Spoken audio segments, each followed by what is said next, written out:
What is happening, everybody? James Hancock here. I'm back to celebrate the 50th anniversary of Barry Lyndon, directed by one of my all-time favorite filmmakers, Stanley Kubrick.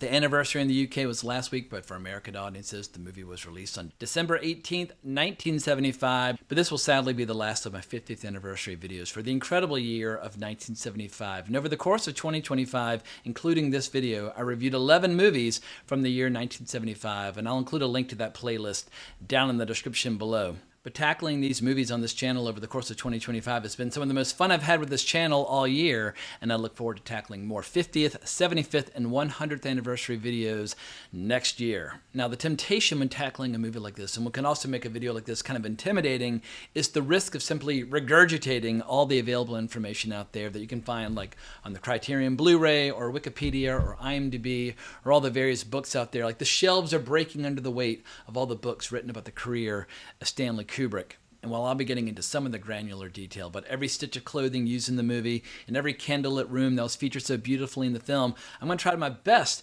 to resist that temptation and simply direct your attention to where you can learn more, like the aforementioned special features on this amazing Blu-ray. But instead of simply plagiarizing everybody else's work, I'm going to try and focus on the ingredients most important to me, because this is the first video that I've ever made devoted exclusively to Stanley Kubrick. And he's one of my all-time favorite directors. I don't know what the hell's wrong with me, but I don't want to get totally sidetracked getting lost in the abundance of historical trivia out there.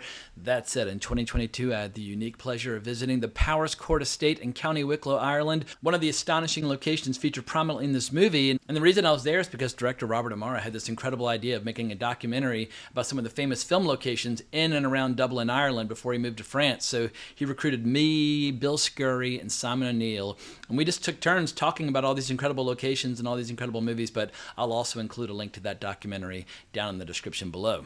We are here at Powerscourt Castle. This was the site of a few scenes in Barry Lyndon. Barry Lyndon by none other than Stanley Kubrick. And I will volunteer at this early stage, Barry Lyndon is my favorite Stanley Kubrick movie, the one I've seen the most of all of them.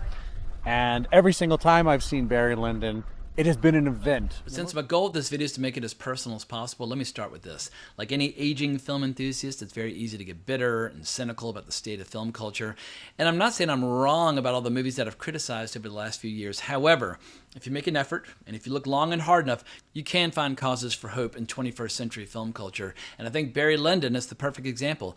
In the 21st century, it's difficult to think of any movie that has enjoyed more of a reputational rebound than Barry Lyndon. There are a lot of connoisseurs and great directors out there who name it as their favorite Kubrick movie, like Akira Kurosawa or Lars von Trier or Martin Scorsese. And the reputation for the movie just seems to grow with each passing year. And for me, anytime a classic movie is rescued from the ash heap of history, that's cause for celebration. And let's hope that trend continues for years to come, where neglected 20th century classics finally get their due. As I like to say, the canon of great movies is never carved in stone, and there's always room for another movie, especially a movie as powerful as Barry Lyndon. But for all you youngins out there in your late teens and early 20s, where you've grown up in a world where Barry Lyndon has always been an acknowledged classic, as crazy as it might sound, back in an ancient period known as the 20th century, Barry Lyndon was not universally beloved. It kind of bombed when it came out. A lot of critics were pretty harsh with it, and within my circle of friends throughout the 80s and 90s, it was the only Stanley Kubrick movie that we never seemed to talk about. And admittedly, film culture and film discourse was quite different in the 20th century because we had no social media, so basically you would talk about movies with your friends, your family members, perhaps in a class. Maybe there was a really geeky clerk at the local video store who would make recommendations, or perhaps you would read film reviews in Film Comment or Sight and Sound. But the bubbles in which you existed and the bubbles of opinions that you got exposed to were quite different. But throughout my childhood and throughout my young adulthood, the Kubrick movies that got the most attention, or the ones that I watched the most, were 2001, Clockwork Orange, The Shining, and Full Metal Jacket. What have we got here? A fucking comedian, private joker. I admire your honesty. Hell, I like you. You can come over to my house and fuck my sister. And for many years, anytime I went to the video store, when I would see the box for Barry Lyndon sitting there on the shelf, I would almost kind of like blithely walk on by, or I would look at it with like outright suspicion, like, what is this movie? Like, why did Stanley Kubrick make this stupid costume drama?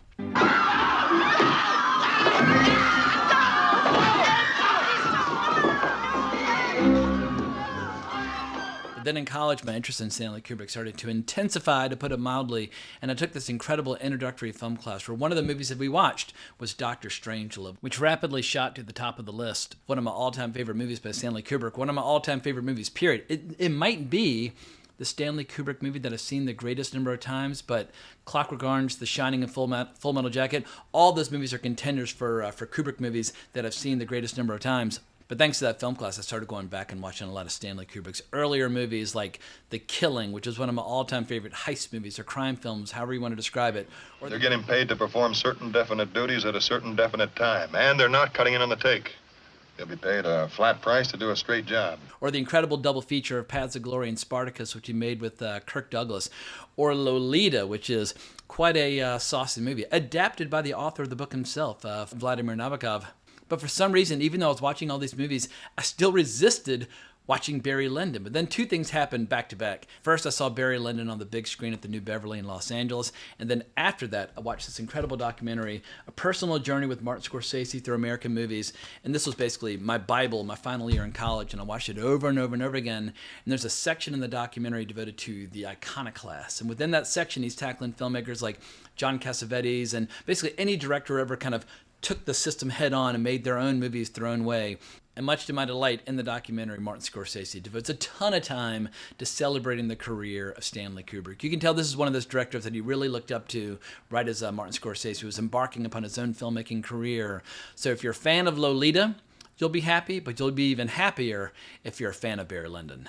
Now, it's a rare gift that very few people have to be able to encourage other people to look at movies in a new light, to open their eyes to other possibilities or a fresh perspective, or possibly even changing their mind after their opinion has gotten a little bit entrenched. But in addition to being a great director, Martin Scorsese excels at calling attention to the strengths of great directors and encouraging you or inviting people to share his point of view, or at least for a brief shining moment, look at a director's work through his perspective or through his eyes. And in one of the most eloquent and beautiful scenes of this documentary, Martin Scorsese walks us through this incredible sequence, all to the music of Franz Schubert's piano trio in E-flat.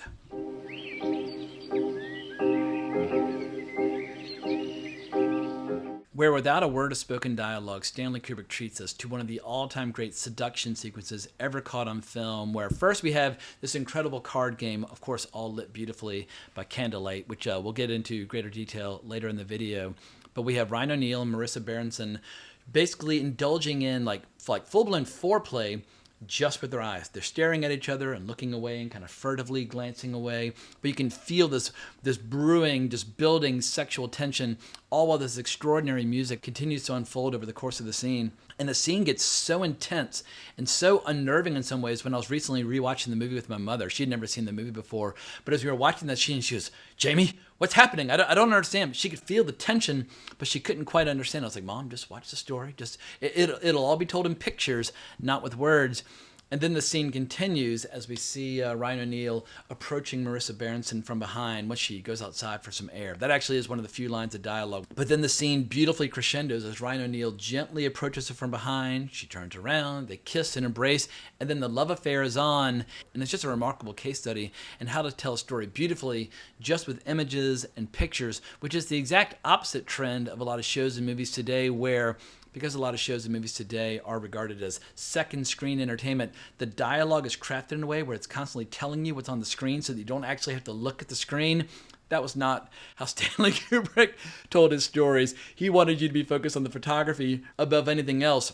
And throughout the entire movie, there are all these incredible sequences where he's constantly telling the story with images without a word of spoken dialogue, like after the wedding of these two characters. They're riding in a horse and carriage, and you can tell that Lady Lyndon is getting annoyed by the fact that her new husband is smoking a pipe. She politely asks him to, blow the smoke elsewhere, and he just turns to her, and he just dismissively blows the smoke right in her face. And he could have had some, a lengthy scene about how he married her for her money or blah, blah, blah.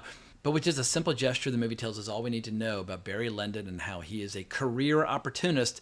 And we might as well get into what the story of this movie is now, which for me, you can describe it as a war film or a costume drama or a period drama. But for me, it is the rise and the fall of an opportunist. And it is just a one-of-a-kind historical epic that gets better each time I watch it. But to be fair, as much as I love the movie and as much as my admiration for the movie might intensify each time I revisit the movie, I get why the movie struggled back in the 1970s, and I get why some people struggle to get on this movie's wavelength, because anytime you have a 3-hour movie where the first part is the fun part and the second part is the sad and depressing part, you're going to lose some audience members, because in the first half of the movie leading up to the intermission, it's all the fun stuff that happens to Redmond Barry as he's becoming Barry Lyndon, and while he might be on the run from the law, and while he might be a deserter from the British Army, or becoming a decorated soldier in battle, or kicking all kinds of ass in boxing matches with fellow soldiers, but it is just a fucking blast watching him rise to prominence.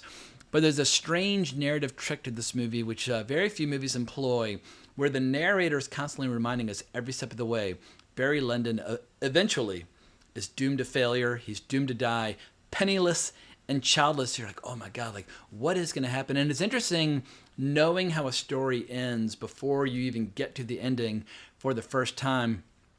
But it creates a kind of almost like a cynical bird's eye view of this overall story. And a lot of times people like to criticize Stanley Kubrick, saying that he's too cool, he's too cold, he's too clinical, he's too objective.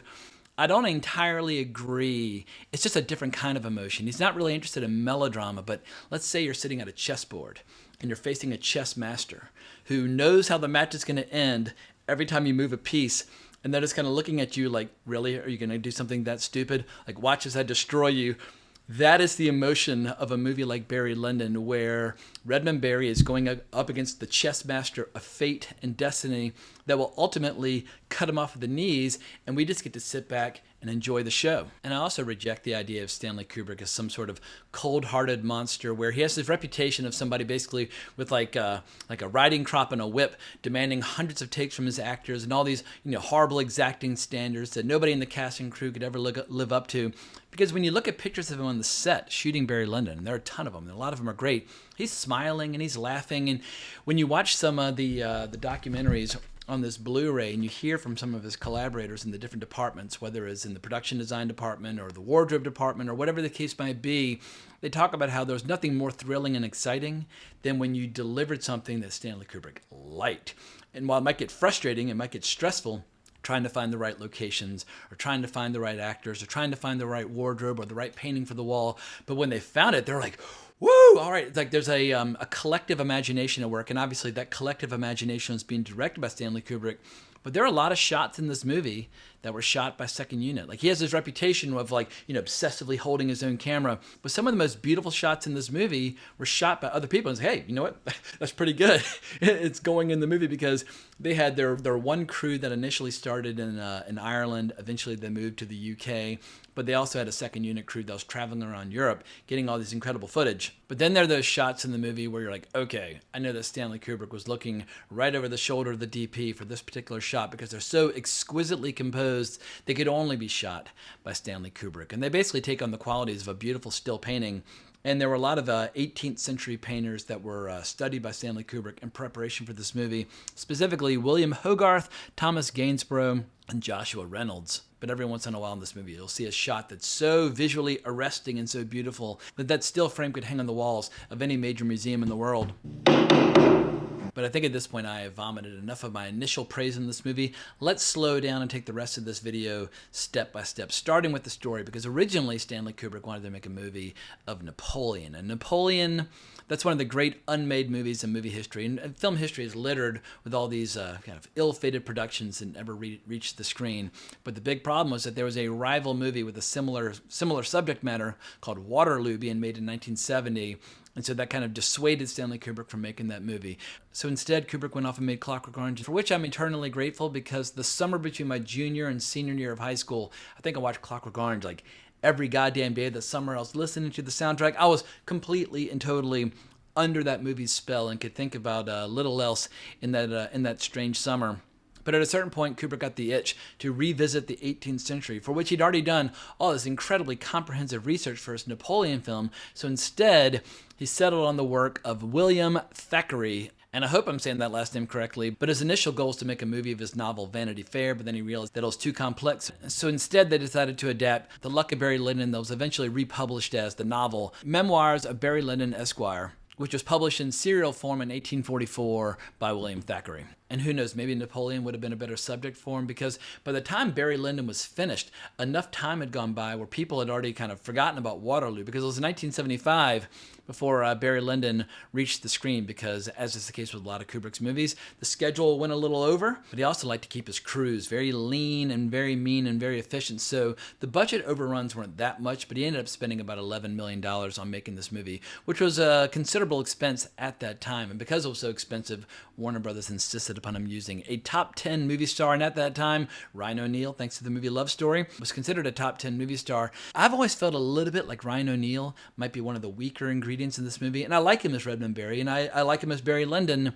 But that accent of his is a little slippery, where sometimes he's like leaning into his R's and, kind of clowning it up. And other times he's just talking like any old American. But obviously he looks the part, and he's pretty good in those boxing scenes, and he's obviously very easy on the eye. So you can totally understand why all these women keep throwing themselves at him. But with hindsight being 2020, I wouldn't have minded if Stanley Kubrick had hired a legitimate Irish actor. Like, imagine, he probably would have been too young for it, but if you had an actor like Liam Neeson or Gabriel Byrne or someone like that who came to prominence in the early 80s, imagine if you had an Irish actor playing this part. I feel like the movie would be even more authentic and more powerful. I should like to oblige you, but with people like us, we must be able to travel faster than our clients. Good day, young sir. But what's great about the cast in this movie is how many familiar faces there are from earlier Kubrick movies. And I looked up a list earlier, and these are all the ones I could find, but perhaps there are more. But Patrick McGee, Philip Stone, Godfrey Quigley, Stephen Burkhoff, Anthony Sharp, Pat Roach. When you're watching this, you're like, oh, he was from Clockwork Orange. Like, oh, he gets used in future movies. And you know that Steven Spielberg was a fan of this movie because some of the actors appear in Raiders of the Lost Ark a few years later. Specifically, Wolf Collar, the prince who thinks he's been cheated at cards. He plays one of the Nazis who gets his face and soul sucked out by the Ark at the end. And we also have Pat Roach, who's the person who boxes Ryan O'Neal, who would later box Harrison Ford in Raiders of the Lost Ark. While I'm on the subject of actors, we might as well pause and celebrate the contributions of the great Leon Vitali, who plays Lord Bullington, who would basically become Kubrick's right-hand man and his right arm for the rest of his life, leading up to Kubrick's death in 1999. And if you have the time and the interest, I give my highest possible recommendation to this documentary called Film Worker, which came out in 2017. And I had the privilege of sitting either right in front of or right behind Leon Vitali at a screening of the movie at the New York Film Festival. And when the movie ended, I very quickly gave him a quick handshake. I was like, oh my God, the movie rules. That was my one interaction with Leon Vitali. And it was so dark in there, I don't even know if you could see my face, but I had to give him a high five while I could. But when you watch the documentary behind the making of The Shining, you can see Leon Vitali running around and rehearsing actors. And he played a huge role in Full Metal Jacket, rehearsing with all those actors as well. But when it comes to the preservation of all the knowledge and all the right formats for all of Stanley Kubrick's movies, Leon Vitali did the Lord's work for many years after Stanley Kubrick's death. And we are all in his debt. If you're a Kubrick fan, we are all in Leon Vitali's debt until the end of time. But if you get your hands on this Blu-ray, there's a great supplementary feature where Leon Vitali talks about the sound in the movie. And when it comes to sound mixing and all that technical expertise, I'm going way outside my lane. I don't even know how to describe some of the terminology that he is employing. But the movie features two different soundtracks, depending upon if you prefer 5.1 sound or monaural sound. I don't even know if I'm saying monaural the correct way. I've never said it out loud before. I've read it many times. In any case, if you're watching the movie, you have the choice of which version of the sound do you want to hear. But one of the main reasons Kubrick tried to simplify the soundtrack to the movie is that a lot of theaters in 1975 had dreadful sound where it was basically just one speaker, one channel. And Kubrick was a master of visiting all the major theaters around the country and figuring out which theaters had the right projection, which theaters had the right sound, which ones were subpar. And he tried to engineer the movie in a way where you'd have the best possible chance to enjoy the soundtrack and the dialogue as you were watching it. And famously, he sent this letter to exhibitors telling them how to exhibit the movie. And once again, the exacting detail. It's a great snapshot of just how specific Stanley Kubrick could be with his technical requirements for his movies. But that's why his movies look and sound so fucking fantastic all these decades later, because he was a true master of his craft and he understood all the technology being employed to achieve the various effects. But if you want to talk about the enduring legacy of Barry Lyndon, you cannot have that conversation without talking about the contributions of Leon Vitali and how he basically devoted the rest of his life in service of the vision of another filmmaker, an artist that he respected and admired. And that's incredibly rare. Everybody always wants to find a way to put their own fingerprints on a project. Oh, like, how can we make this about me? What can I do? Like, everybody shut up. I'm talking now, and we're going to make the movie my way. But instead, Leon Vitali was like, how can I help this mad genius make his movies to the best of his ability? And I think Kubrick's movies were better as a result. And I love it anytime Leon Vitali pops up in later movies. Like, he has an incredible role in Eyes Wide Shut all those years later. It's like, damn, like, he probably could have had an incredible career as an actor, but instead he sacrificed his own career in service of Stanley Kubrick's. But I think perhaps as a result, Leon Vitali will be remembered. As long as people are watching Kubrick's movies, they will continue to discover and fall in love with the great Leon Vitali. And while we're on the subject of Kubrick's collaborators, we must pause and celebrate the contributions of Ken Adam, because Ken Adam's one of those legendary production designers who's famous for movies like You Only Live Twice, all these incredible James Bond movies where he really got to let his imagination run wild. But he'd also already worked with Kubrick on Dr. Strangelove, which admittedly is one of the best looking movies that Stanley Kubrick ever made. But the experience was so taxing and so exhausting and so stressful for Ken Adam, he took a pass on 2001. It's almost like he knew his life was going to be considerably shorter if he continued to work with Stanley Kubrick. But luckily he went off and made Goldfinger and You Only Live Twice and Diamonds Are Forever and Sleuth and Thunderball and all these amazing movies. But finally, for the production of Barry Lyndon, he was roped back into the inner circle of Stanley Kubrick, and it just about killed him. But a strange thing happened. At a certain point in the movie, he basically had to quit due to like nervous anxiety and stress and fatigue, etc. and so forth. But all the work he had done and all the research he'd done and all the ideas he had about locations and production design, Kubrick continued to use all the work he had done, especially when it came to constructing things like Irish cottages. And consequently, Ken Adam ended up winning an Oscar for his work on Barry Lyndon. And luckily, a few years later, Ken Adam and Stanley Kubrick were able to bury the hatchet. And there was a strange episode in film history where when Ken Adam was making The Spy Who Loved Me, he was having trouble lighting this big indoor set. I think it was like the set with the submarines inside the base for like the main boss of the film. But he brought in Kubrick on a day when no one else was going to be there to help him light this obscene giant set. So if you're a fan of the James Bond franchise, you can take additional pleasure out of the fact that The Spy Who Loved Me, for a brief shining moment, had the fingerprints of Stanley Kubrick. But don't take my word for it. On this incredible Blu-ray, there's a supplementary feature where Sir Christopher Frayling himself talks about the contributions of Ken Adam. And if you're not aware of Sir Christopher Frayling, he's an incredible film historian. And my friend Tony Stella has done a lot of book covers for him for books about Sergio Leone, as well as just like the history of art and cinema. But he's one of those legends that absolutely has earned the title film historian. But with all these incredible locations and all this incredible production design, the impact of them would be less if you didn't have such an incredible score going throughout the entire movie. And Stanley Kubrick, he experimented with the idea of having a couple different composers coming on board, but they finally decided on just using full-blown, old-school classical music, like the main theme, Handel's Sarabande movement of his keyboard suite in D minor. I had to write that down because I knew I'd never be able to remember it. That's obviously used liberally throughout the film, but one really cool detail about the score for this movie is how it's used on the set while filming certain scenes, because Kubrick, he was aware of who the other giants were out there, and he was a big admirer of Sergio Leone, in particular his movie Once Upon a Time in the West. And I can't remember the exact details how the story goes, but basically Kubrick, the story I've heard is that Kubrick called Leone and was like, how did you orchestrate this one scene where Claudia Cardinale arrives in the movie where it seemed like the camera movements and the music were almost kind of dancing so beautifully together? And Leone said, oh, well, we played the music on the set. And so everybody could kind of walk or move the camera according to the rhythms of Ennio Morricone's score. And Kubrick was like, huh. So in this movie, Barry Lyndon, a few years later, he did the same thing where he'd play the score on the set. And that way everybody knew what kind of style and tone they were going for.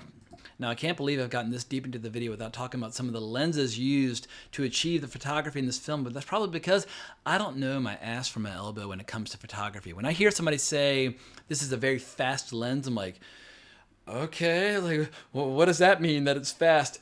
In any case, Kubrick wanted to be able to shoot this movie by candlelight, but the technology basically didn't exist at that point. But he would oftentimes use really, really thick candles that would have like 3 wicks side by side to help create a little extra light. But from what I'm reading here online, it says here, a lens built by the Carl Zeiss Company for NASA, a 50mm Zeiss lens modified with the Cole Morgan adapter used in still cameras was used to shoot scenes lit only by candle. This lens had the largest aperture of any ever built for movie use, and then it says in parentheses f/0.7. I have no idea what the fuck this means, but one of the reasons this movie looks so exquisitely beautiful lit by candlelight is that Kubrick was the first filmmaker to really figure out how can you do it. When you watch some period films when they're shot on a soundstage, you're like, oh, it just looks a little artificial, a little stage bound, whereas you really feel these village cottages, and you really feel these castles up on a mountaintop, and you really feel the atmosphere. And I just love how Stanley Kubrick was one of those filmmakers where if he had an idea or a concept in his mind and a look he wanted to achieve, even if the technology didn't quite exist yet, he would find a way to get the technology to that point to get the shots that he required to tell his story the way he wanted to. But I think at this point I've done my due diligence when it comes to celebrating the photography and the production design and the music and the acting in this film. Let's just talk about the scenes that are really fucking cool. Like the weird kinky shit at the beginning of the movie where Redmond Barry is falling in love with his cousin who is hiding articles of clothing on her body and demanding that he go and search for it. I mean, that stuff is just absolutely wild. Or watching all those wild and crazy dance moves by Redmond Barry's first rival for her affection. Once again, all those scenes are just absolutely incredible. But what I always love is the voiceover narration, where it's a strange mix of humor, fatalism, as well as historical commentary, like the opening scene when Redmond Barry's father gets killed in a duel, how the narrator describes how he probably would have led an incredible life if not for this dispute which arose over the purchase of some horses. Which arose over the purchase of some horses. And the way he says, which arose over the purchase of some horses, you're like, what the hell?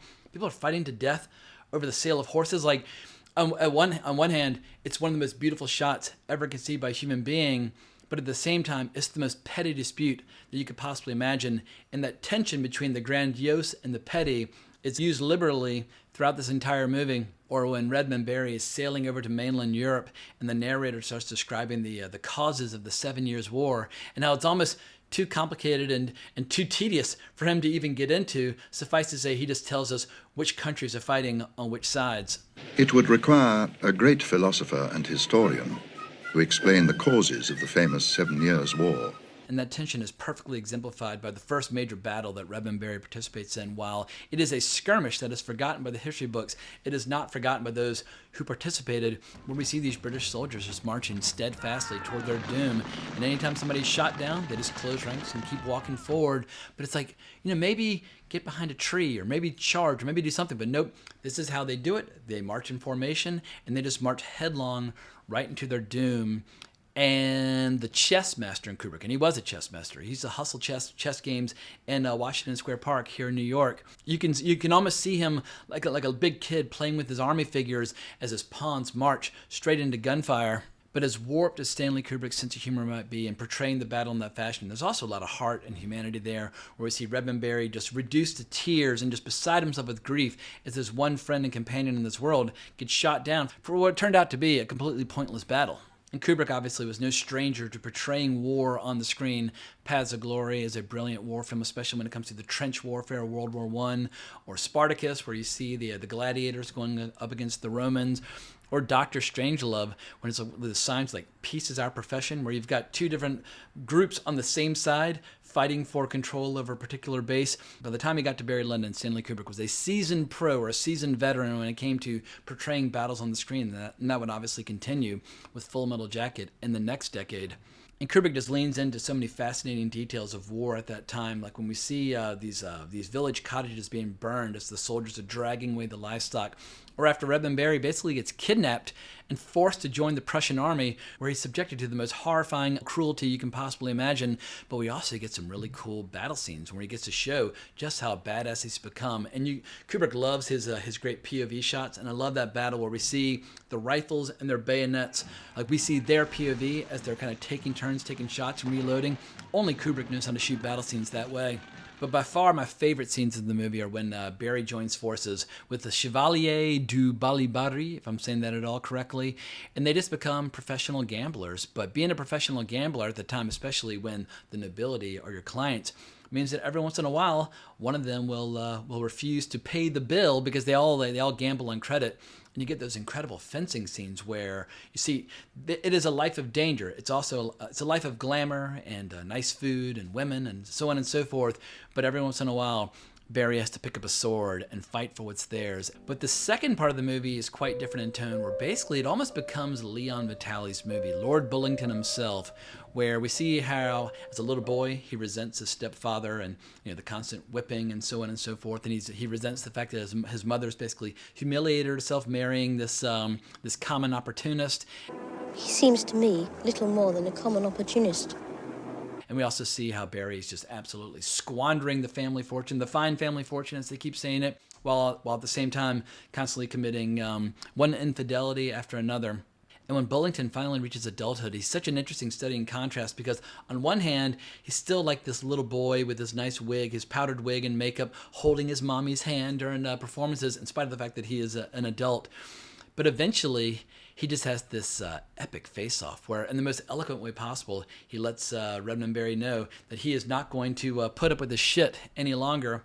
I have borne as long as mortal could endure the ill treatment of the insolent Irish upstart whom you have taken into your bed. Leading to one of the most unusual duels in movie history, where Lord Bullington misfires his pistol as he's about to take the first shot, prompting him to projectile vomit in all directions. And according to the behind the scenes, he was eating and drinking all this horrible stuff, trying to bring on the vomit, and nothing would make it come. And finally, Kubrick handed him a raw egg and said, "All right, when I say go, you're going to swallow that raw egg, and don't worry, the vomit's going to come." And sure enough, on cue, the vomit came out in delightful fashion.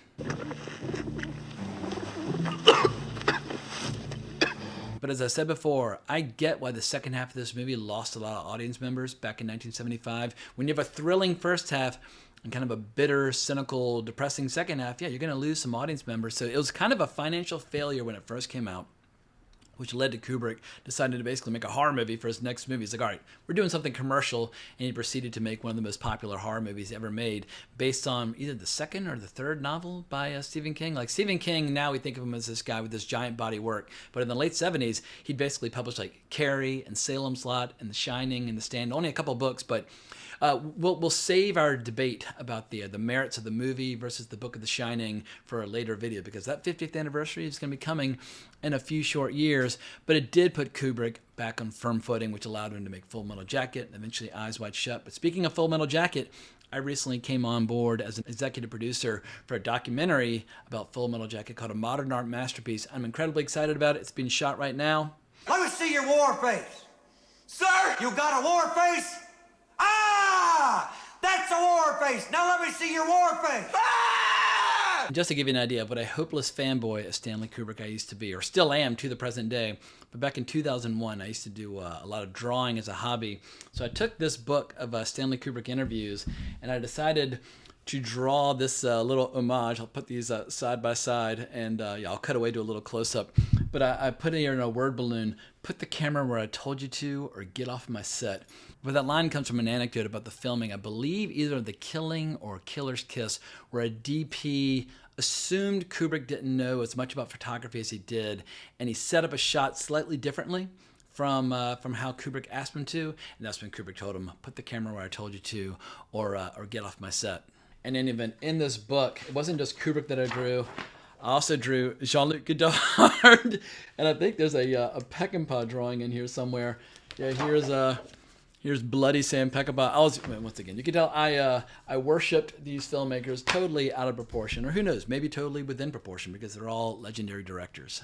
But I think at this point, well, maybe I haven't said all that I want to say about Barry Lyndon. I've probably said enough. So thank you for your time. Thank you for your attention if you stuck with me this long. And I hope this will be the first of many videos devoted to celebrating the career of Stanley Kubrick. But it's one of those directors where when I'm talking about Sam Peckinpah or Orson Welles or Sergio Leone or John Huston or any of these directors that I really admire, there's so much that I want to say.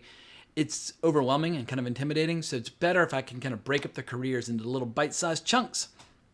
And that makes it much more manageable. So I can never do a video about the career of Stanley Kubrick, but I can do a video about one individual movie, but to be continued in the months and years to come on this channel. But let me know what you think down in the comments below.